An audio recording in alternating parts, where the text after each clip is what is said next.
What's up, you guys? Happy New Year. Happy 2025. I hope you guys had a wonderful Christmas and New Year's. It has been a hot minute since I have filmed on here. It's currently February at the time that I'm filming this, and it is long overdue. I have two book reviews to go over with you. One of them was the last read of 2024, and the other one is the first read of 2025. And they're both so good. I cannot wait to tell you about them. And then I thought it would be fun to kind of show you what my TBR is looking like for the upcoming months. I already have another fun video planned very soon, which I'll tell you about. So hopefully we're gonna get back into the swing of things. I took a little bit of a break, but at the same time, part of it was just because I didn't have anything to talk about. I hadn't read anything new. So now I have. So let's start with my last read of 2024, y'all. It was so good. It was The Frozen River by Ariel Lawhon, or Lawhon. Or Lawhen, I'm not really sure how you say her last name. This was our December book club pick of the book club that I'm a part of with some girlfriends, and I had no idea what to expect. Somebody else in the book club is the one that recommended it, and I hadn't really heard of it, and then I feel like after I started reading it, then I started hearing about it everywhere, and understandably so. This book got 5 stars from me, like 5 full stars. I mean, it was just, it's gripping. It's a love story, it's court case drama, it's murder mystery. It just kept me like on my toes. I could not get enough of this book. It was just such a good book. It was so well written. So let me read you a little bit of the back summary. It says, Maine, 1789. When the Kennebec River freezes, entombing a man in ice, Martha Ballard is summoned to examine the body. As a midwife and healer, her diary is a record of every birth and death, crime and debacle that unfolds in the close-knit community of Hallowell. Months earlier, Martha documented the details of an alleged rape committed by 2 of the town's most respected gentlemen, one of whom has now been found dead in the ice. But when a male physician declares the death accidental, Martha is forced to investigate on her own. For one winter, as the trial nears and the prejudices mount, Martha doggedly pursues the truth. Her diary lands at the center of the scandal, implicating those she loves and compelling Martha to decide where her loyalties lie. And I'll stop there because I don't want to spoil anything, but this book was just so good for so many reasons, and I'm trying to figure out how to talk about it without spoiling anything. One thing I do remember is when we were talking about it in book club, I remember we had talked about it for like 30 minutes. Like, we had talked about so many different things about the book, and then we remembered that a murder mystery happened in the book. So there is so much, like, there's so many layers, there's so many beautiful details, but like not in a boring way. Like, it's in a captivating way. There's like layers upon layers upon layers of what's happening in this town, and like what this person does affects what this person does, and you see how things are all connected, and this woman is at the center of it all. And it just makes you proud to be a woman. Like, this is the heroine that we all need and want and didn't know we needed until we read it. She's a heroine that I can get behind. I feel like a lot of times main female characters are either like annoyingly quirky for the sake of being quirky, or like their problems are not real believable problems, and hers were. She handles them like a champ. She's an amazing, like, you want to be Martha Ballard when you're reading this. I'm looking back at my notes because it was December when I read this, and I wrote down the leading female character I've been waiting for. Another thing that I really liked about the book is there's like a sisterhood between the women. Like it said, it was set in 1789, so you get a very good understanding and idea and feeling of like how women were treated in that time. The rights that women had were very different than what they have now, and so like there is a sisterhood of like women sticking together in those times, and it is so beautifully written and well done. And it just, like I said, it just makes you proud to be a woman. You're just like rooting for this person and like all that she is and all she represents, and you just cannot put it down. Something else that I loved about this book that I've talked about a little bit on my channel before is the environment. If the environment is really well written or beautifully written, or if it's a book where like nature feels like a character in and of itself, I'm really drawn to books like that. I love when the environment is just something that you can picture, and also when it's an environment that you enjoy in real life. Like I've talked about Where the Crawdads Sing. The Low Country is one of my favorite places on earth. Whereas some of like the nature details in that book might bore some people, I was eating it up. And that was true for me with this book as well. And I think one of the other girls in book club mentioned that too. Coastal Maine, especially like set in an older time period, that's like so up my alley. That was really enjoyable for me to read as well with this book. But that said, I do want to stress that this book moves quickly. Don't get the comment about nature or the fact that it was set in older times make you think that it's a slow read. It is not. And then also the author does this crazy thing where a lot of times like she will start the first sentence of a new chapter with the most like unhinged thing I've ever read. I don't want to read one because I don't want to spoil anything, but like, you know how sometimes like the end of a chapter might leave you on a cliffhanger and then you start a new chapter and it's a little bit slower, like you kind of got to get back to where you were or whatever it is. This is not like that. It's just like a snowball that gets bigger and bigger and it never ends. So 5 stars for me. The last thing I will say about this book is that there is an author's note at the end of it. I am a person who likes to read if there's an acknowledgement or an author's note at the end, but whether you are or aren't, for this book in particular, you have to read the author's note and read it after you've read the book. My jaw was on the floor. And even in the author's note, I think it says to wait until after you finish the book to read it. Like they give you the warning. So make sure you do that. But Frozen River, 5 stars, 10 out of 5. Could not recommend it enough. Was an amazing book to end the year with. And then the first book that I read in 2025 was Be Ready When the Luck Happens by Ina Garten. So this was a funny story. I got this book from my mother-in-law for Christmas, and it turned out that Craig got it for me for Christmas, probably because I have been talking about it so much. I actually am not like a super huge Ina Garten follower. Like I've known who she is and kind of just like the basics of who she is, but I kind of missed the boat in like the 90s and the 2000s of like watching her shows or like reading. I mean, I was like a child when she was publishing cookbooks. So it was so interesting for me to read her memoir, like not really having my own preset notions of who she is. So I could just fully like read this and take this for what she says. And I was kind of surprised at some things. Like she's very vulnerable about her childhood in here. I was talking about it with my mother-in-law, and we were just talking about like how brave and vulnerable and open she is, like transparent she is about her parents, about what it was like living as her as a child. And yeah, like me, like I said, not really knowing all the things that she's accomplished in life, when I was reading about them, you realize like how brave she is to just kind of like jump from creative venture to creative venture. And she talks in the book a lot about how she has a tendency to leap first and then figure out how the landing's gonna go after she's already in the air. Like just do it and we'll figure it out kind of thing, instead of having to always have everything planned out to a T before you make a move. And I feel like I needed to hear that a little bit. So that was an inspirational thing for me to read. My other friend also listened to the audiobook of this, which I believe Ina Garten is like voicing herself. And I've never really listened to audiobooks, to be honest, just because I like having the physical book in my hands. However, I do feel like that would be a whole other like added layer, is hearing her voice and hearing her tell it. I feel like that would draw you into the book and into her world even more. But I wrote down some things that were kind of crazy that she wrote about. It shows you like the difference in the times and things. So when her and her husband first applied for a loan to buy a house, they were not approved because they didn't count Ina's income. This was in 1974. It said most banks didn't count the woman's income because they assumed women would quit their jobs to have a baby. And some banks made women submit a baby letter signed by their doctor promising that they wouldn't. Like, that's insane to think about now. And she lived through that, like in 1974, which was not all that long ago. It's just crazy. Her and her husband, they also traveled and camped across Europe for a summer for $5 a day.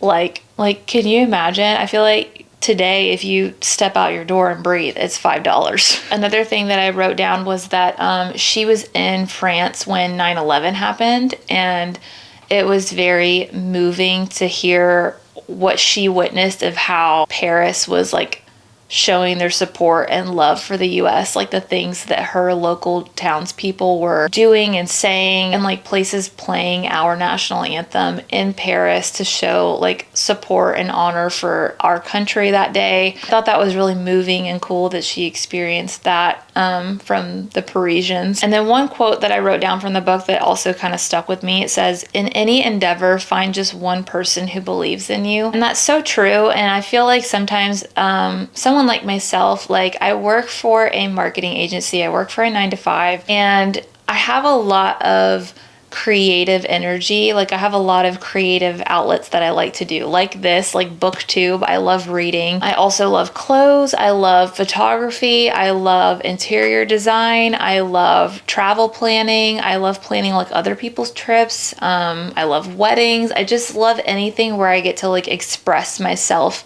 creatively. And transparently, sometimes at 31 years old, I almost feel, it can feel like silly. Especially if you're not like always around people who share those same kind of like passions. So seeing Ina Garten talk about like doing all of her creative passions, even if she doesn't have a plan, and just figuring it out and doing it because she wants to, and that being valid of enough reason, all you need is one person to believe in you. And sometimes that person is yourself.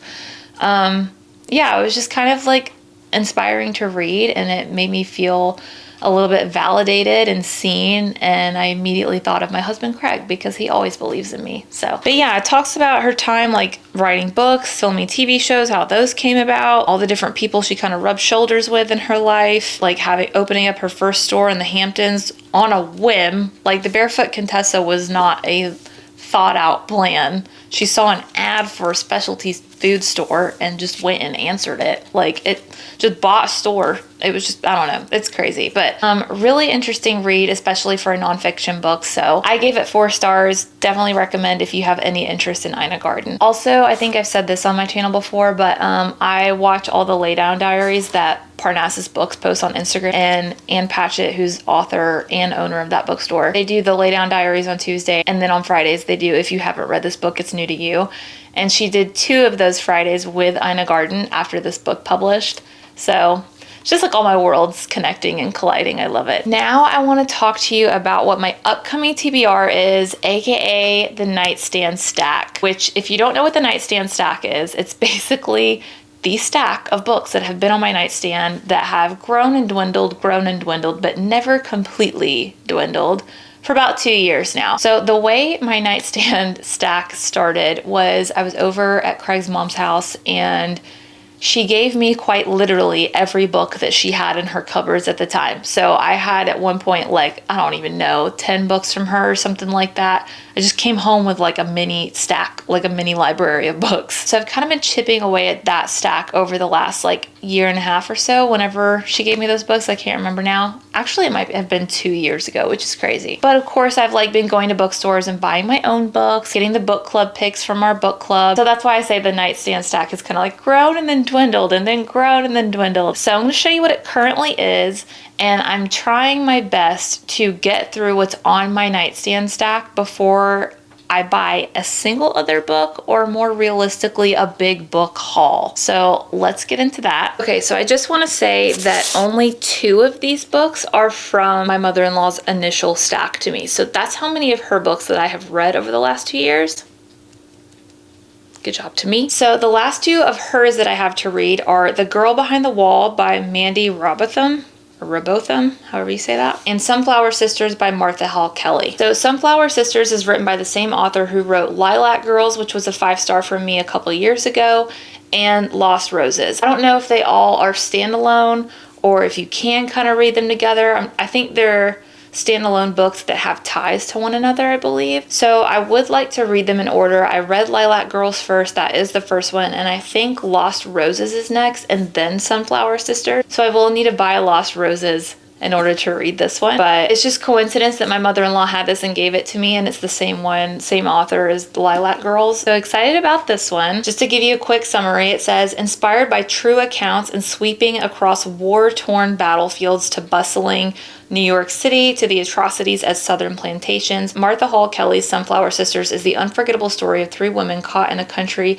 on the brink of collapse whose destinies intertwined during the strife of the Civil War. So that is similar to Lilac Girls in the sense of like the structure. It's also based on true events during World War II though, so a different war, and it follows three women and they're all kind of like tied together somehow. So that seems very similar in like structure. And I don't want to get this wrong, but I think that the tie between the books is like it goes back generations. Like even though this is the third one, I think these women are somehow like either generationally tied to each other or something like that. So excited to read this. Then we have The Girl Behind the Wall. It says, a city divided. When the Berlin Wall goes up, Karen is on the wrong side of the city. Overnight, she's trapped under Soviet rule in unforgiving East Berlin and separated from her twin sister, Judah. Two sisters torn apart. Karen and Judah lead parallel lives for years, cut off by the wall, but Karen finds one reason to keep going. Otto, the man who gives her hope even amidst the brutal East German regime.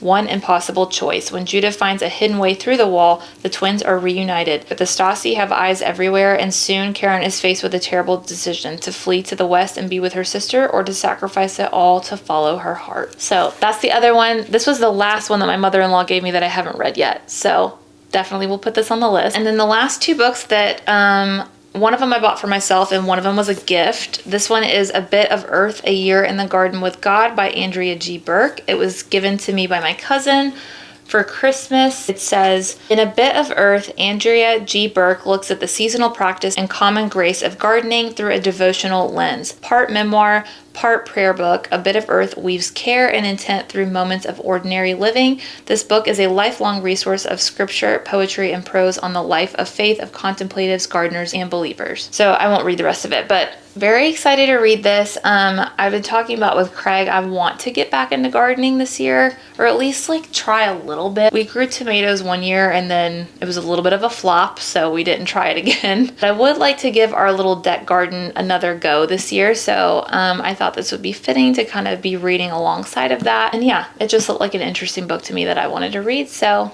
that's what I got for Christmas from my cousin. And then the last book on my TBR, you guys are gonna die, is Fourth Wing.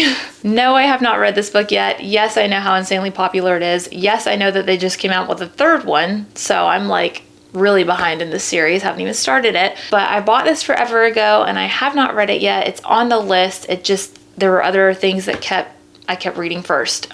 So we'll get to this year. And if you don't know what it's about, I'll just read you a quick summary. It says 20-year-old Violet, don't know how to say her last name, was supposed to enter the scribe quadrant, living a quiet life among books and history. Now the commanding general, also known as her toughest Talon's mother, has ordered Violet to join the hundreds of candidates striving to become the elite of Navarre dragon riders. But when you're smaller than everyone else and your body is brittle, death is only a heartbeat away, because dragons don't bond to fragile humans, they incinerate them. With fewer dragons willing to bond than cadets, most would kill Violet to better their own chances of success. The rest would kill her just for being her mother's daughter. She'll need every edge her wits can give her just to see the next sunrise. And I'm gonna leave it at that because I don't want to spoil things for myself either. But yes, this book I have seen everywhere. I know how many people love this book and love this series and have recommended it. I have not read a fantasy book like this. I don't know if you count Starling House as fantasy or spooky or what genre that is, but other than Starling House, which I read last October, I haven't read a fantasy book at all in like years. So very excited to read this, and we'll keep you guys posted on when I do. Now I want to wrap up with what I'm currently reading / what I just read, but I'm not going to give a review on it yet. I just finished Funny Story by Emily Henry. You guys will have to subscribe and stay tuned and see the next video to see what I thought about this book, because it was our February book club pick. And we're having a February Galentine's book club here at my house. So I'm hoping to film kind of like a get ready with me for that one, like I did for our October fall book club that I had here. So you guys can see how I decorate for it, kind of get the vibes of what we do for book club. And I will share my opinion on it then, so make sure you stay tuned for that. And then the book that I'm currently reading, hoping to finish it before the end of February, to stay on my nightstand stack schedule, is Black Cake by Charmaine Wilkerson. And I love this cover. That is a beautiful cover. So just to read a little bit of this, it says, in present day California, Eleanor Bennett's death leaves behind a puzzling inheritance for her two children, Byron and Benny, a traditional Caribbean black cake made from a family recipe with a long history and a voice recording. In her message, Eleanor shares a tumultuous story about a headstrong young swimmer who escapes her island home under suspicion of murder. The heartbreaking tale Eleanor unfolds, the secret she still holds back, and the mystery of a long-lost child challenge everything the siblings thought they knew about their identities and themselves. Can Byron and Benny reclaim their once close relationship, piece together Eleanor's true history, and fulfill her final quest to share the black cake when the time is right? And I'll stop reading it there. But I'm just a few pages into this and I'm already very intrigued. I also haven't read a book like this where I don't know if they're all going to be this way, but the chapters are like a page. Like you read like a page to page and a half, maybe 2 pages, and then it's the next chapter. So it's very like, keeps you going. And I could be wrong. If I am wrong, I'll put it on screen. I think this is her debut novel, which is insane because it's a read with Jenna pick, which I don't follow that book club, but it's gotten so much publicity. So lots of good stuff ahead, lots to keep you guys updated on. I appreciate everybody who's followed me so far and leaving comments. It's so fun to be able to talk to you guys. So make sure you subscribe if you haven't already. Stay tuned for that Galentine's Get Ready With Me book club. That will be my next video, and I will keep you guys posted on how these books go and share all the tea. You guys know that I do not hold back if I don't like a book. So stay tuned for that, and I will see you guys in the next video. Bye.